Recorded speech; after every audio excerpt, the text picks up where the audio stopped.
사무엘상 21장 1절 다윗이 노베 가서 제사장 아히멜렉에게 이르니 아히멜렉이 떨며 다윗을 영접하여 그에게 이르되 어찌하여 너가 홀로 있고 한편 자가 아무도 없느냐 하니 다윗은 사울의 박해를 피해서 도망쳤어요. 도망치다가 어디로 갈까? 그러다가 노이라는 지역에 있는 제사장 아히멜렉을 찾아갔습니다. 찾아가서는 다짜고짜 먹을 것 떡 좀 내놔라 그렇게 부탁을 했고 제사장은 제사장만 먹을 수 있는 제사떡을 줬습니다. 이 제사떡은 하나님께 드린 떡이기 때문에 제사장 외에는 이 떡을 만질 수도 없고 먹을 수도 없어요. 그런데 아히멜렉 제사장이 다윗에게 이 자기만 만들 수 있는 제사장만 만들 수 있는 먹을 수 있는 이 떡을 내어줬습니다. 이게 이제 기독교의 유연성이라고 볼 수 있죠. 그렇죠? 법이 있는데 법 위에 뭐가 있냐면 생명이 있는 겁니다. 사람이 죽을 지경이 있을 때 법보다는 사람을 섬기는 쪽으로 선택을 하는 것이죠. 이게 늘 하나님의 우선순위입니다. 예수님께서도 안식일에 제자들이 밀밭에서 밀을 꺾어서 부벼 먹는 그것을 이제 율법 바리새인들이 율법을 어겼다고 안식일법을 어겼다고 그렇게 비난했을 때 예수님께서 이 장면, 이 성경 구절 내용을 떠올리시면서 말씀하시기를 그때 제사장만 먹는 그 떡을 다윗이 먹었지 않느냐 이렇게 말씀하십니다. 사람의 시선이 생명에 있느냐 아니면 법에 있느냐 그 차이가 나는 것이죠. 어떻게든지 살리려고 하는 그런 쪽에 있어야 되겠죠. 그렇죠? 그게 하나님의 마음입니다. 사무엘상 21장 3절 6절 이제 당신의 수중에 무엇이 있나이까 떡 5덩이나 무엇이나 있는 대로 내 손에 주소사니 제사장이 그 거룩한 떡을 주었으니 거기는 진설병 곧 여호와 앞에서 물려낸 떡밖에 없었습니다. 이 떡은 더운 떡을 드리는 날에 물려낸 것이더라. 일단 떡을 얻고 나니까 배를 채우고 나면 그 다음에 뭐가 필요합니까? 무기가 필요하죠. 그렇죠? 먹어서 자기를 지켜야 되니까 그렇죠? 무기를 달라고 합니다. 다윗은 무기도 달라고 요구를 했어요. 그러자 제사장은 골리앗의 칼, 다윗이 골리앗을 물매질로 쓰러뜨리고 그러고 나서 쓰러진 골리앗이 차고 있던 긴 칼을 뽑아서 골리앗의 머리를 잘랐어요. 골리앗의 머리를 잘랐던 그 칼을 성령의 전리품으로 거두어왔죠. 그게 아히멜렉 제사장 성소에 보관하고 있었죠. 그 칼을 주었습니다. 사무엘상 21장 8절 9절 다윗이 아히멜렉에게 이르되 여기 당신의 수중에 창이나 칼이 없나이까 왕의 일이 급함으로 내가 내 칼과 무기를 가지지 못하였나이다 하니 제사장이 이르되 내가 엘라 골짜기에서 죽인 블레셋 사람 골리앗의 칼이 보자기에 쌓여 에봇 뒤에 있으니 너가 그것을 가지려거든 가지라 여기는 그것밖에 다른 것이 없느니라 하는지라 다윗이 이르되 그 같은 것이 또 없나니 내게 주소서 하더라. 다윗이 왕이 보내서 급히 당신을 찾아왔다 이렇게 거짓말했죠. 그렇죠? 왕에게 쫓겨 추격을 당하고 있는데 왕이 보내서 내가 당신에게 왔다. 급히 오므로 내가 무기를 갖추어지 못했다. 무기가 있느냐? 있으면 달라. 그랬더니 이제 다윗이 골리앗을 죽일 때 얻었던 그 칼, 골리앗의 칼을 보여주면서 이야기하면서 가져가라. 가져주셨으면 가져가라.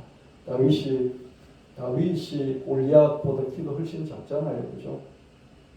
근데 골리앗이 찾던 칼이니까 막 칼이 다윗의 키만큼 됐을 거예요. 그런데도 급하니까 그 칼을 달라고 해서 그 칼을 자기 호신용으로 갖고 가는 것을 볼 수 있습니다. 너무 급했던 나머지 제사장을 찾아가서 떡과 칼을 얻었어요. 그렇지만 여전히 두려웠죠. 그죠? 떡을 먹었고 또 떡이 있고 또 칼을 가졌지만 그러나 자기는 어떻습니까? 자기를 따르는 몇몇의 무리와 함께 수천 명, 3천 명에 가까운 사울 왕의 추격 군사들에게 지금 쫓겨가는 그런 신세죠. 그래서 여전히 두려웠습니다. 두려움에 빠지면 악수를 두고 가죠. 우리가 여유가 있으면 어떻습니까? 안 건드려야죠. 여러분 배가 너무 고픈데 이 떡이 있는데 떡 안에 독이 들어있잖아요. 그죠? 독이 들어있는 것을 살피죠. 그죠? 여유가 있으면 어떻습니까? 이 언침을 찔러보고 독이 있는지 없는지 확인부터 하고 먹겠죠. 그죠? 근데 어떻습니까? 배가 너무 고프면 확인 절차를 없애버려 바로 집어먹죠. 그죠? 이제 우리가 두려움에 빠지면 급한 나머지 조치해야 될 것을 조치하지 않기 때문에 악수를 두기도 합니다. 다윗이 골리앗의 칼을 가지고 찾아간 곳이 하필이면 골리앗의 고향인 가드였어요. 사무엘상 21장 10절에 그날에 다윗이 사울을 두려워하여 일어나 도망하여 가드 왕 아기스에게로 가니 배도 채우고 칼도 가졌지만은 또 두려워서 도망을 가는 거예요. 간데 어디로 갔습니까? 자기가 때려 죽인 골리앗의 고향으로 갔으니 이게 어떻게 된 거죠? 어떻게 판단을 이렇게 할 수 있었을까? 그런 생각이 듭니다. 넉대를 피해서 호랑이 굴로 들어간 셈이죠. 우리도 이럴 때가 있습니다. 이게 다윗이 나이가 그죠? 골리앗 죽이고 몇 년이 좀 지났다 할지라도 아직 20대 중반, 많아봤자 후반, 어린 나이에요. 이 어린 나이에 판단을 했는데 어떻습니까? 골리앗의 칼을 가지고 골리앗의 고향인 가드로 들어간 것을 보게 됩니다. 저와 여러분도 어떻습니까? 여유가 없을 때 하는 결정은 어떻습니까? 악수를 볼 때가 많이 있어요. 좋은 수를 이렇게 골라서 선택하지 않고 악수를 두죠. 그죠? 나이가 한 30대 중반 이렇게 넘어가면 집에서는 자꾸 결혼하라 그러면 어떻습니까? 그냥 아무나 선택해버리는 20대 때는 쳐다보지도 않던 그런 상대방을 선택해서 결혼하기도 하죠. 그죠? 악수를 두는 것입니다. 그래서 급할 때, 두려움에 있을 때는 결정하지 말라고 그랬잖아요. 마음이 너무 우울할 때, 슬플 때, 힘들 때, 그럴 때는 결정을 미루라고 하잖아요. 그리고 새벽에 결정하지 마요. 새벽에는 감정이 이렇게 상당히 고조가 돼가지고요, 감정적으로 결정한다, 이런 말도 있잖아요. 밤늦게 결정하지 말라, 이런 말이 있습니다. 사무엘상 21장 11절 13절 아기스의 신하들이 아기스에게 말하되 이는 그 땅의 왕 다윗이 아니니까 우리가 춤추며 이 사람의 일을 노래하여 이르되 사울이 죽인 자는 천철이요 다윗은 만만이로다 하지 아니하였나이까 한지라. 다윗이 이 말을 그의 마음에 두고 가드왕 아기스를 심히 두려워하여 그들 앞에서 그의 행동을 변하여 미친 채하고 대문짝에 끄적거리며 침을 수염에 흘리매. 가드왕의 이름이 아기스였어요. 아기스 왕에게로 어떻게 하다 보니까 왕에게까지 흘러 들어갔어요. 그랬더니 신하들이 다윗을 알아보고 이거 다윗인데, 다윗은 우리의 영웅인 골리앗을 죽인 자잖아. 죽이고 돌아갔더니 이스라엘 여인들이 사울은 천천히요 다윗은 만만이다. 그러면서 오히려 다윗을 왕 이상으로 찬양했던 그 다윗이지 않느냐, 얼마나 다윗이 아찔했겠습니까? 그죠? 내가 당신들의 장군 중에 장군인 다윗 골리앗을 때려 죽였는데 내가 그 골리앗의 칼을 차고 그 적지의 한복판에 들어와 있는 거죠. 그리고 신분이 탄로나게 생겼죠. 그래서 급히 행동을 변하여 미친 채하고 침을 흘리며 대문짝이었죠. 침 흘리면서 대문짝이 이렇게 미친 사람 행동을 한 거죠. 다윗이 순발력이 있었던 걸 볼 수 있습니다. 가드왕 아기스의 신하들이 다윗을 알아봤죠. 저들에게 다윗이 누구인가? 가드의 영웅이던 골리앗을 쳐 죽이는 원수이지 않나. 사무엘상 21장 10절 15절 아기스가 그의 신하에게 이르되 너희도 보거니와 이 사람이 미치광이로다 어찌하여 그를 내게로 데려왔느냐. 내게 미치광이가 부족하여서 너희가 이 자를 데려다가 내 앞에서 미친 짓을 하게 하느냐. 이 자가 어찌 내 집에 들어오겠느냐 하니라. 가드왕은 이때 다윗을 잡아 죽였다면 어떻습니까? 자기 나라를 훨씬 더 견고하면서 다윗에게 침략을 당하지 않았겠죠. 그렇죠? 그렇지 않습니까? 절호의 기회였지 않습니까? 그렇죠? 그러나 하나님이 아기스의 눈을 감춰버렸죠. 일촉즉발의 위기였다. 다윗은 급히 장깨를 부렸다. 완전히 미친 채 한 것이다. 다윗의 장깨가 통했다. 아니 하나님이 다윗의 장깨를 이용하셔서 가드왕 아기스의 눈을 가려버리신 것이었다. 후일 다윗은 이렇게 하나님이 도와주셔서 당시의 위기를 모면할 수 있었다고 고백을 합니다. 위기 상황에서 하나님을 신뢰하고 기도하면서도 이 장깨의 순발력을 발휘했던 거죠. 그러면 하나님이 그 모든 것을 합력하여서 좋은 결과를 만들어 주신 것입니다. 나는 아무리 장깨 부리고 그 어려운 상황에서 새로운 선택을 하고 사람을 만나고 그러더라도 하나님 도와주시지 않던데요. 그 사람의 경험이죠. 그렇죠? 근데 그렇게 했더니 하나님이 모든 것을 하나님께서 도움을 받았다. 그래서 문제를 해결했다. 그런 사람도 있어요.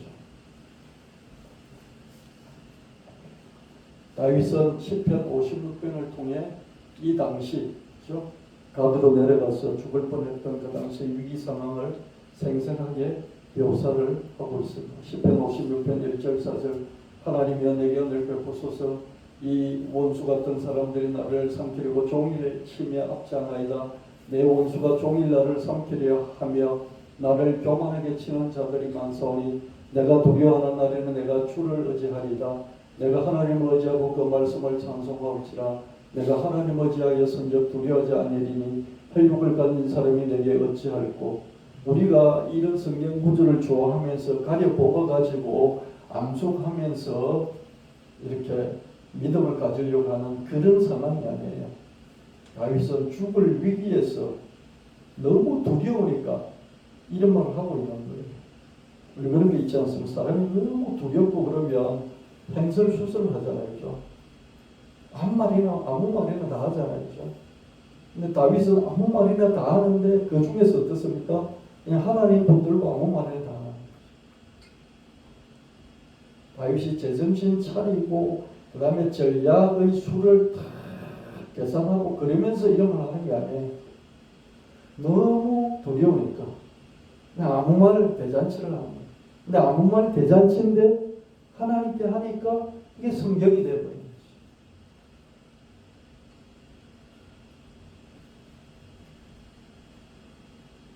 얼마나 두려우면 사람이 내게 어찌 하겠습니까? 이런 말을 하는 거예요. 두려움이 하나도 없는 그런 말 하려는 이유가 뭐가 있어요? 그죠? 안 그렇습니까?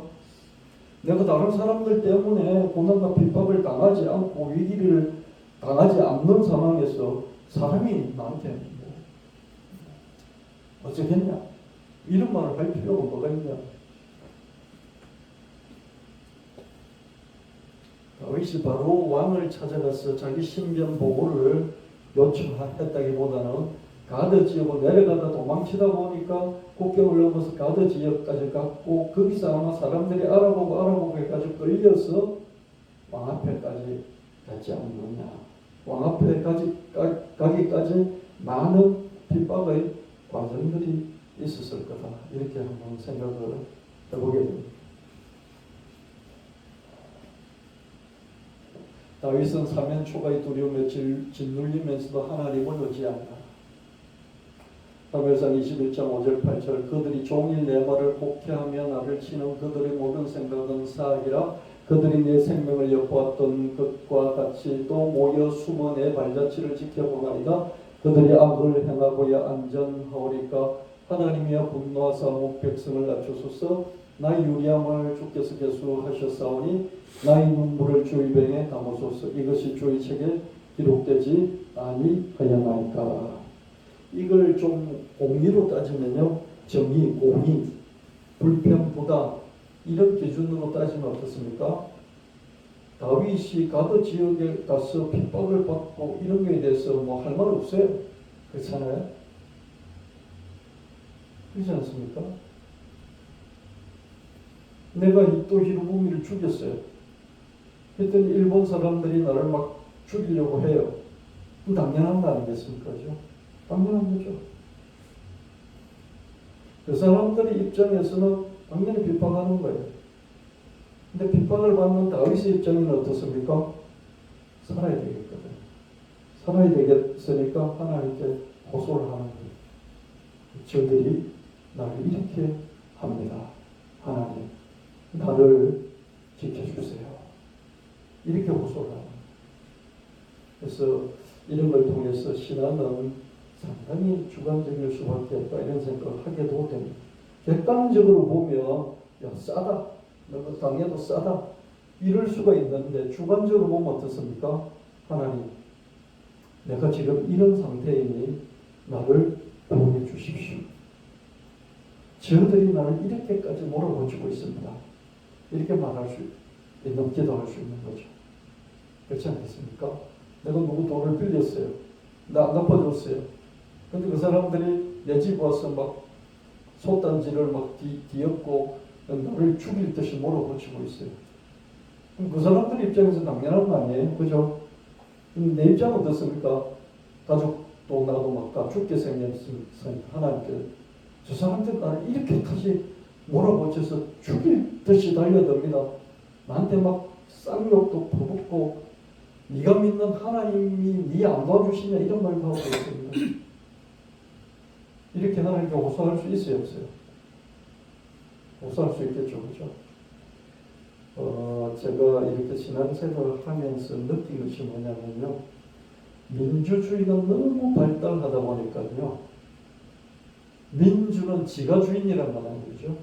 I am a lord, 내가 주인 거예요.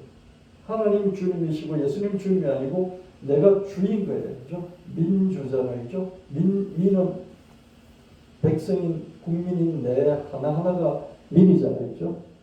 민주주의가 너무 발전하다 보니까요.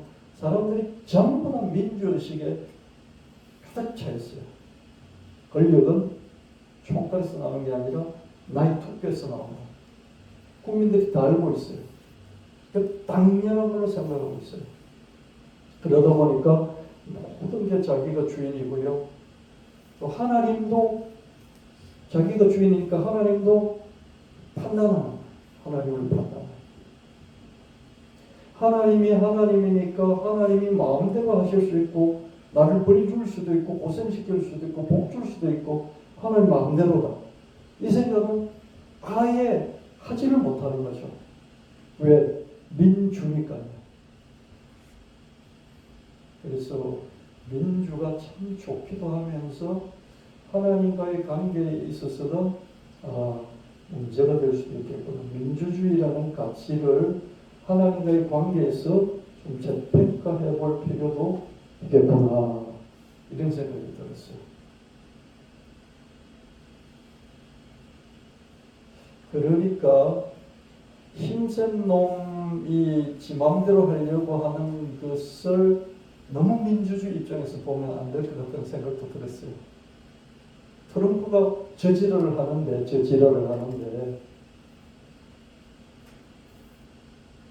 민주 입장에서 내가 트럼프하고 맞짱을 뜨고 싶은 말이죠. 근데 가만히 생각해 보면 트럼프 입장에서 나는 정말 아무것도 아니거든요. 그냥 지나가는 개미 같은 존재라고. 내가 트럼프를 인정하고 시작해야 되겠구나. 이런 생각은 민주주의 입장에서 좀 다른 생각을 해보는 거예요. 아주 힘이 있으니까 당연히 저러는 거지. 그런 것도 생각할 때 하나님이시니까 죽을 수도 있는 거지. 벌하실 수도 있는 거지. 이런 생각을 할 수 있겠다. 이런 생각이 어느 날 들었습니다. 왜냐하면 너무 많은 성도들이, 목사든지 성도들이요, 다 주인이 돼 있어요. 그래서 하나님이 인정 안 해요. 그냥 인정 안 한다가 아니라 하나님이 이래라 한 것을 왜 그래야 되는데요? 이렇게 되는 경우가 많이 있는 것을 보게 됩니다. 하나님과 나의 관계에서, 그죠? 나의 관계에서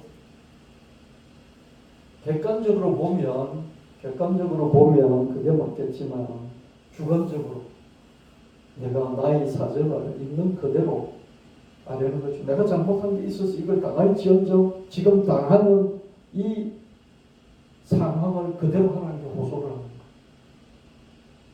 거예요. 이게 멋있는 것 같아요. 당해도 싸단데 지금 그게 너무 힘든 거 없습니까? 그걸 하나님께 아뢰고 있는 거예요. 하나님 그걸 들으시나 안 들으시나. 왜 하나님이 그 사람을 선택했기 때문에. 그래서 여러분 어려움이 있을 때 너무 객관적으로 바라봐서 내가 잘못한 거지, 내가 잘못했으니까 이러는 거지, 그렇게도 생각해야 되겠지만 한편으로는 어떻습니까? 자기 있는 입장 그대로 하나님께 호소를 하는 거예요. 아멘. 어린애들에게, 아주 어린애가 그런 거 따집니까? 그럼 지급한 것만 말하잖아요. 그렇잖아요. 그런다고 부모가 야 네가 원래 네가 이렇게 잘못해서 그런 거잖아 막 그러면서 애 보고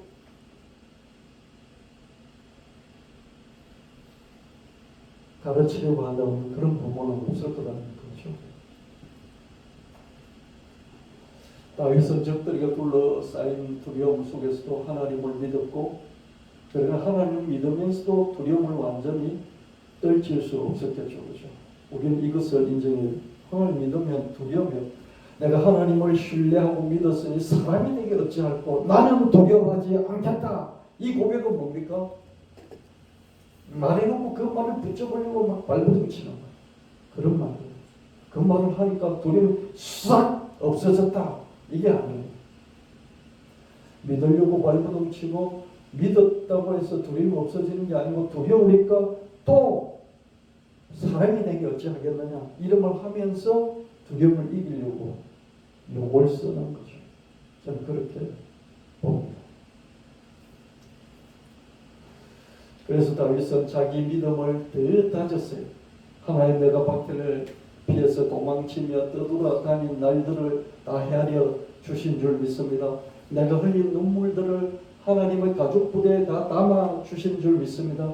하나님, 나의 고난과 고통, 억울함과 원통함을 잊지 않으시고 다 기억해 주시고 마침내 제대로 나를 판결하시고 저들을 판결해 주시는 줄 믿습니다. 이게 더 깊이 들어가요. 할렐루야. 여러분, 남들이 믿는 것만큼 그 정도 믿어서는요, 내 두려움이 없어지지 않아요. 그래서 어떻게 합니까? 더 깊이 들어가요. 이 정도 해서 응답을 못 받는 거예요. 그죠? 그러니까 어떻게 합니까? 응답을 못 받는 줄 자기도 알아요. 더 깊이 들어가는 거죠. 하루에 1, 2분 기도하고 또 기도하고 또 기도했다고 해서 응답이 안 오는 거예요. 그죠? 안 오니까 안 오는 줄 자기도 알아요. 이래서는 안 되겠다. 그래서 더 깊이 들어가는 거죠. 한나가 매번 기도했잖아요. 때가 안 생겨요. 그거 어떡합니까? 더 깊이 들어가죠. 이거 가지고 안 되겠네. 더 깊이 들어가. 더 깊이 들어간 게 뭡니까? 아들만 주셔서 내 명예만 회복시켜 주시는 그 아들을 젖대고 난 뒤에 하나님 갖다 바칠게요. 깊이 들어가고 있어요.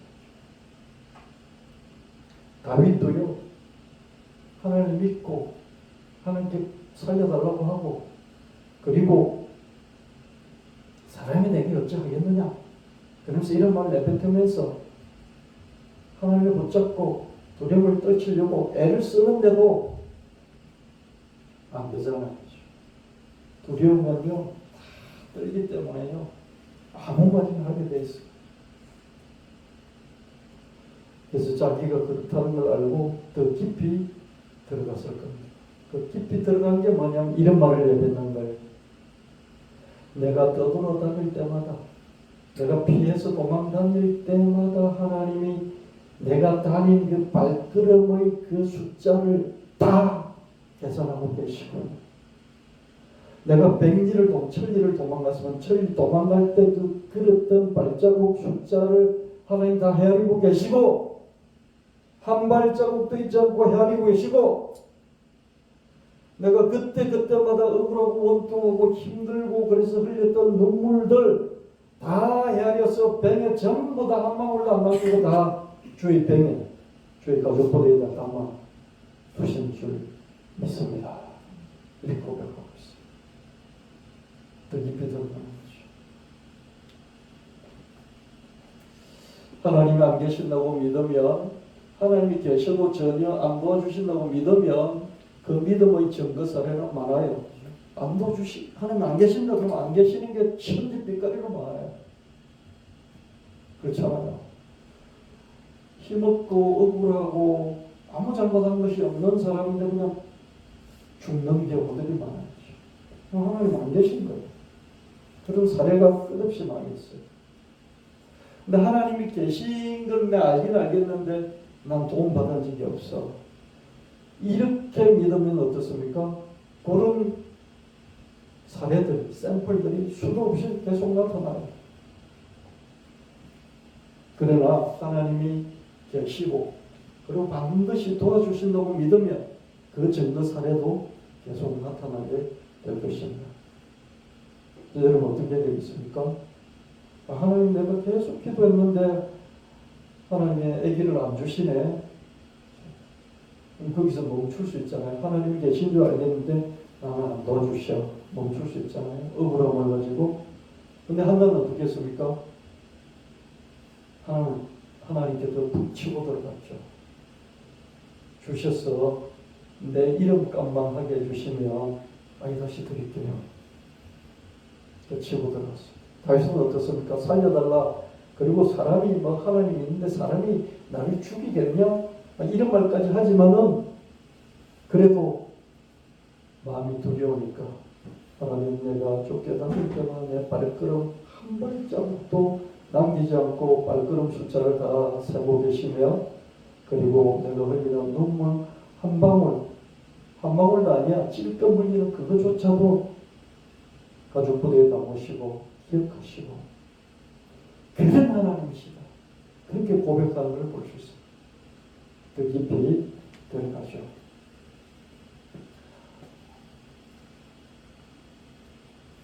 하나님은 머리카락 한 올까지 헤아리신다고 마태복음 10장 30절에서 예수님이 말씀하시죠. 그죠? 택도 없는 소리잖아요. 내 머리카락이 하루에 30벌씩 빠지고 막 났다 빠졌다 그래. 그걸 하나님 어떻게 계산하고 계세요? 하나님 전지전능하시고 딱 보면 아니까, 그죠?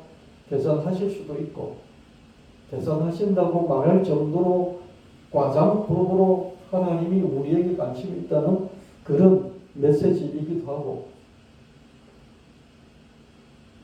내 눈물 한 방울까지도 다 기억하신다는 그 하나님이시라면, 예수님 말씀하신 내 머리카락 한 올까지도 다 기억하신다는 이 말씀이 진실로 아멘인 거죠. 이렇게 믿으면 어떻습니까? 그렇게 되는 거예요. 안 믿으면 어떻습니까?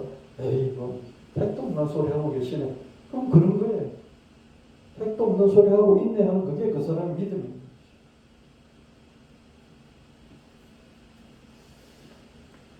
시편 56편 9절 11절, 내가 아뢰는 날에 내 원수들이 물러다니니 이것으로 하나님이 내 편이심을 내가 아나이다. 내가 하나님을 의지하여 그의 말씀을 찬송하며 여호와를 의지하여 그의 말씀을 찬송하리다. 내가 하나님을 의지하였으며 두려워하지 아니하리니 사람이 내게 어찌하리까.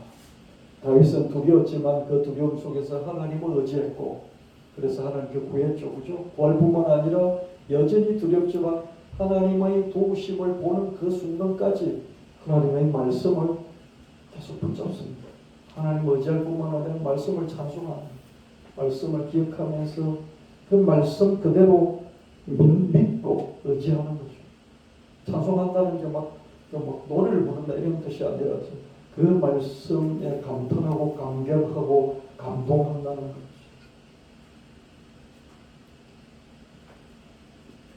두렵기 때문에 그런 거예요. 아멘. 막 내가 막 마음 감동이 막 충만하고 내가 충만해서 찬송하는 게 아니라 너무 두려워. 하나님 붙들고 기도하다가 그래도 안 되니까 말씀을 찾아보면서 그 말씀을 붙잡으면서 그 말씀의 힘을 의지하려고 노력하는 거죠.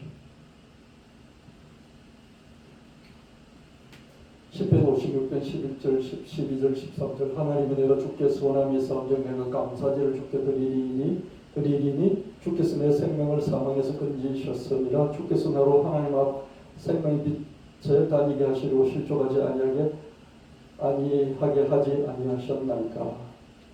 마지막에 시편 56편 12절 13절에서 그때 그 상황을 되돌아보면서 결국 하나님이 내 생명을 구원해 주셨습니다. 너무 감사합니다. 그래서 감사의 제사를 드리겠습니다. 이 감사의 제사를 드린다는 것은 뭡니까? 서원함이 있다는 거죠.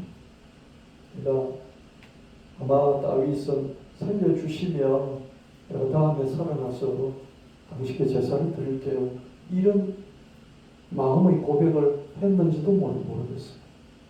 나중에 다 이제 구원을 받고 난 뒤에 다윗이 이 시를 쓰면서 그때를 또 기억하면서 하나님께 감사로 시편 56편을 마무리하고 있습니다. 그래서 결국 하나님 도우심을 경험할 수 있었고 그래서 하나님께 감사의 제사를 드리며 하나님을 찬양할 수 있었습니다. 한란 날에 나를 부르러 내가 너를 건지리니 내가 나를 영화롭게 하리로다. 여러분 하나님을 간절하게 더 깊이 밀어붙이면서 서원까지 하면서 그렇게 하나님을 찾는 것은 환난 날이 아니면 불가능합니다.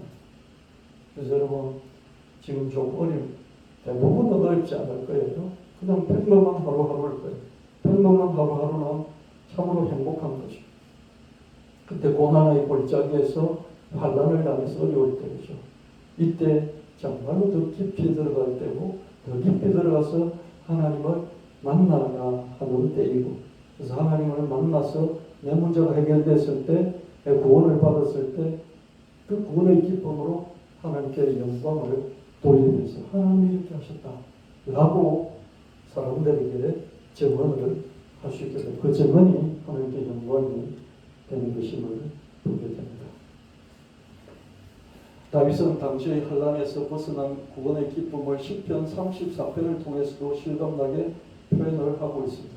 시편 34편 4절, 6절, 8절 내가 하나님께 간구하며 내게 응답하시고 내 모든 두려움에서 나를 건지셨다. 이 두려움은 그냥 죽음, 위기를 당하는 그런 두려움이죠. 이 공고한 자가 부르짖으며 여호와께서 들으시고 그 모든 환난에서 구원하셨도다. 여호와의 천사가 죽을 경외하는 자를 둘러 진치고 그들을 건지시는도다. 그 가드왕 적진에 들어가서 그 신하들에게 둘러싸여서 단칼에 죽을 수밖에 없는 그런 상황에서도 하나님이 천사를 보내서 자기를 빽빽하게 둘러 진치고 자기를 지켜주셨다. 이렇게 고백하고 있습니다. 자기는 미친 척하면서 침을 흘리면서 미치광이 흉내를 내는 그 순간에도 천사들이 나를 지켜줬다. 이렇게 고백하고 있습니다. 실제로 천사가 내려와서 지켜주었는지는 몰라요. 근데 자기는 그렇게 고백하는 거예요. 아멘. 우리 믿음에는 이런 거예요. 실제로 객관적으로 과학적으로 딱 보면 그랬다는 증거가 아무것도 없어요. 근데 자기는 그랬다고 고백하는 거예요. 이게 믿음. 아멘. 남들이 볼 때로 뭐 지금 뭔 저런 얘기를 하고 있어 그럴 수 있어. 근데 어떻습니까? 자기는 그렇게 믿는 거예요. 여러분, 객관적인 것 좋고요, 민주주의적인 것 좋습니다. 그러나 어떤 때는 한 번씩요 다 내려놓고 완전히 하나님이 정말 나만을 위해서 다 해주신 것처럼 그렇게 감동하면서 믿을 수 있으면 좋겠습니다. 매번 그럴 수 없어요. 근데 인생 살면서 그런 게 몇 번씩 있어요.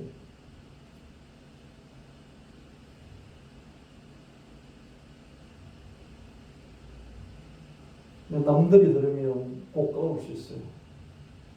그래서 나는 그런 감동으로 하나님 앞에 고백할 수 있습니다. 다윗이 이 고백을 사람들이 들으라고 고백하기 전에 하나님 앞에서 고백하고 있는 거예요. 그게 우리에게 성경 남아서 내려오고 있는 거예요.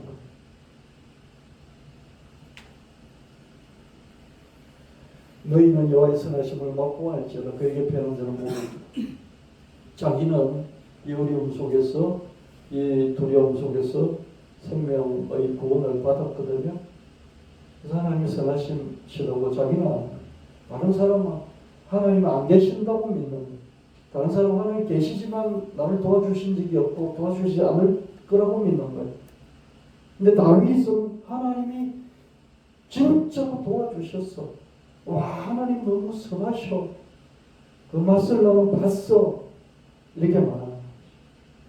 저와 여러분도 다윗의 고백이 우리 삶 가운데서 자주 있으면 안 돼요. 그죠?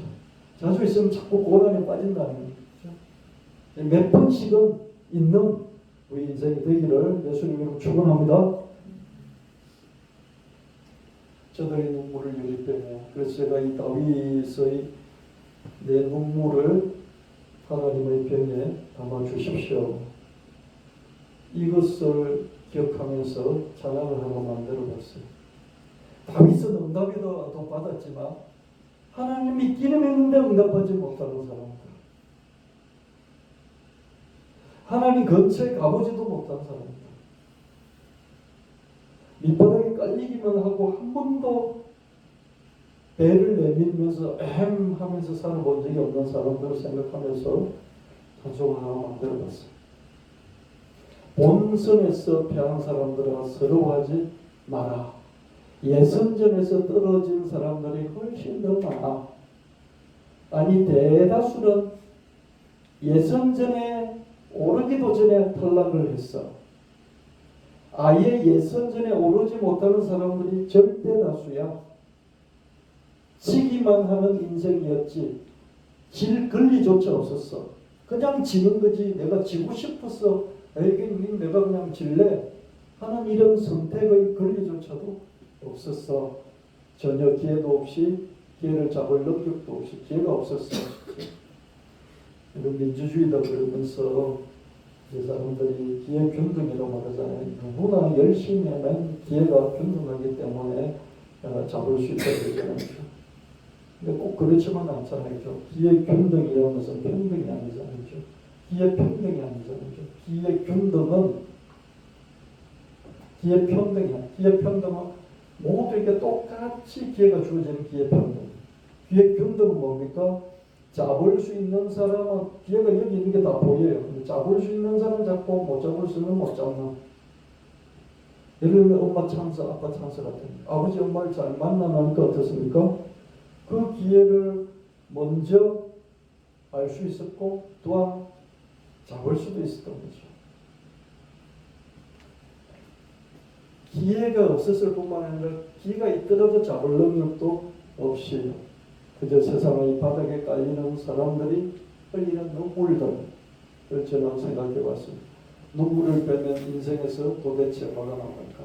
제가 생각해 보니까 우리 인생에서요 웃음도 있고 기쁨도 있고 감사도 있지만 우리 인생의 깊이는 눈물을 이렇게 빼버린다면 우리 인생에서 뭐가 남을까 이런 생각이 들었어요.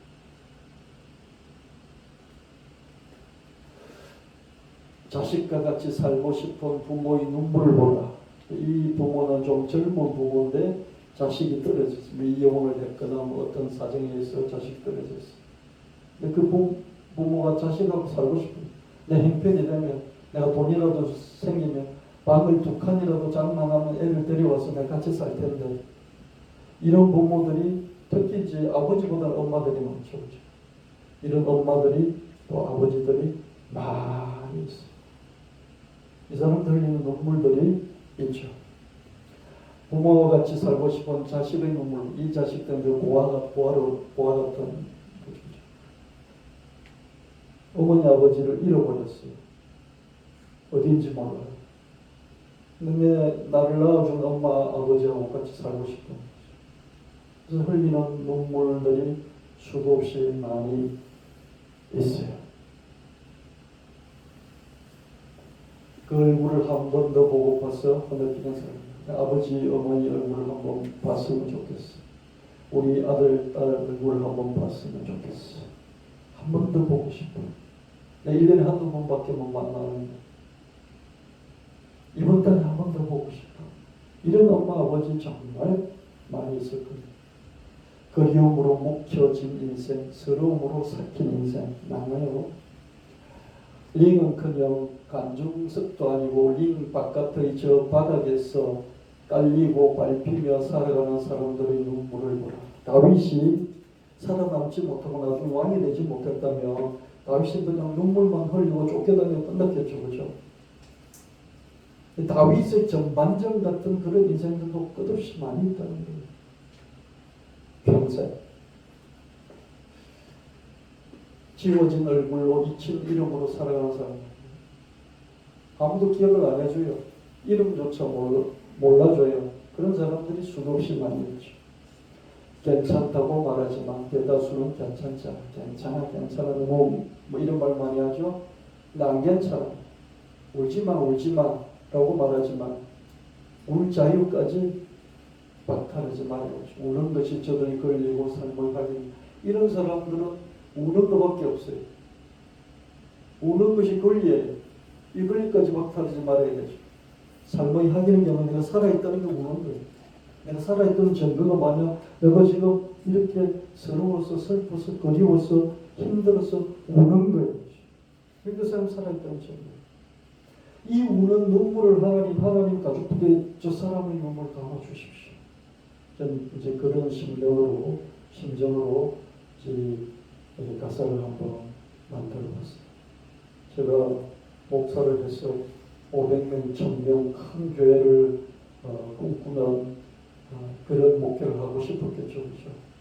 근데 여러분하고 목표를 하면서 저희 어떤 그 마음의 중심들이 그죠?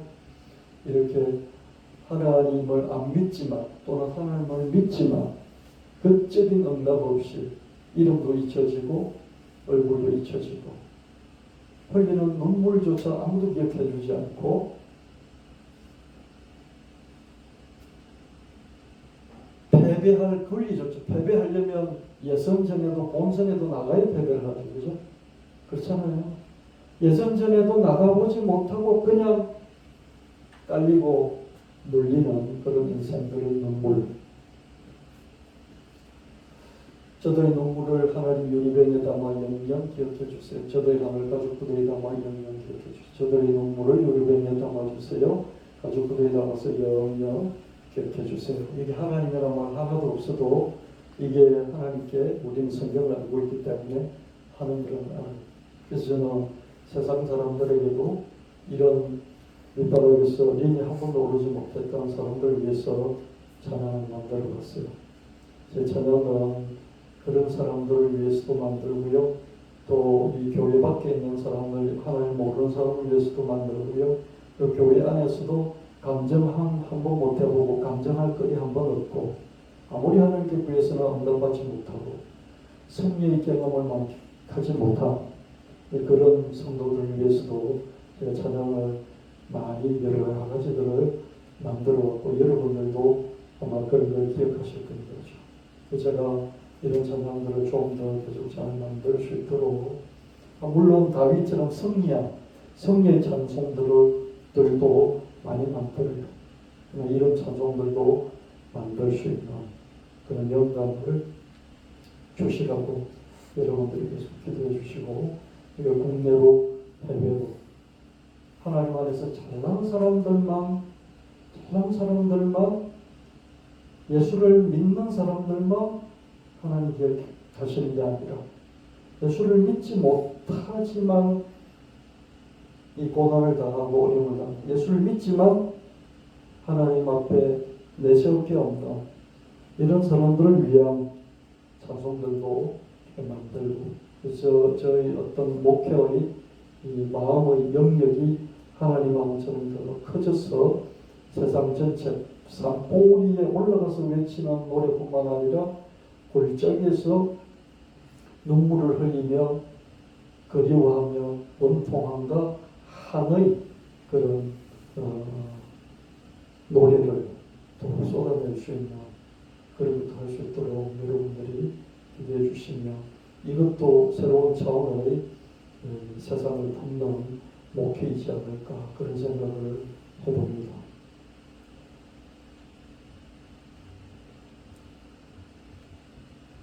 예, 찬송 한번 들어보도록 하겠습니다.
공선에서 패한 사람들아 서러워하지 마라.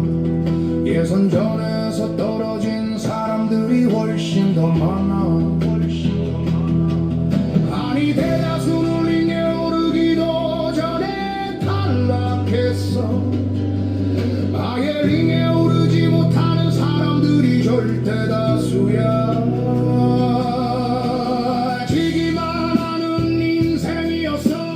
질 권리조차 없었어. 전혀 기회도 없이 기회를 잡을 능력도 없이 그저 세상의 바닥에 깔리는 사람들의 눈물을 빼면 인생에서 도대체 뭐가 남을까. 자식과 같이 살고 싶은 부모의 눈물을 보라. 부모와 같이 살고 싶은 자식의 눈물을 보라.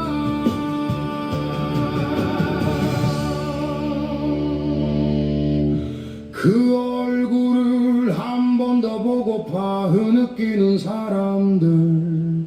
그리움으로 묵힌 인생, 서러움으로 삭힌 인생. 링커면 관중석도 아니고 링 바깥의 바닥에서 깔리고 밟히며 살아가는 사람들의 눈물을 보라. 지워진 얼굴로 잊힌 이름으로 살아가는 사람들.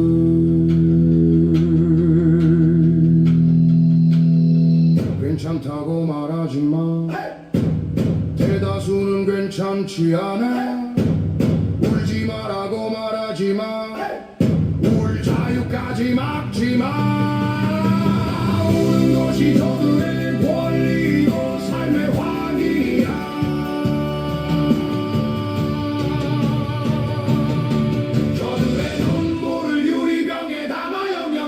기억해 주세요. 저들의 하늘 가족 부대에 남아 영영 기억해 주세요. 저들의 눈물을 유리병에 담아 영영 기억해 주세요. 저들의 하늘 가족 부대에 담아 영영 기억해 주세요.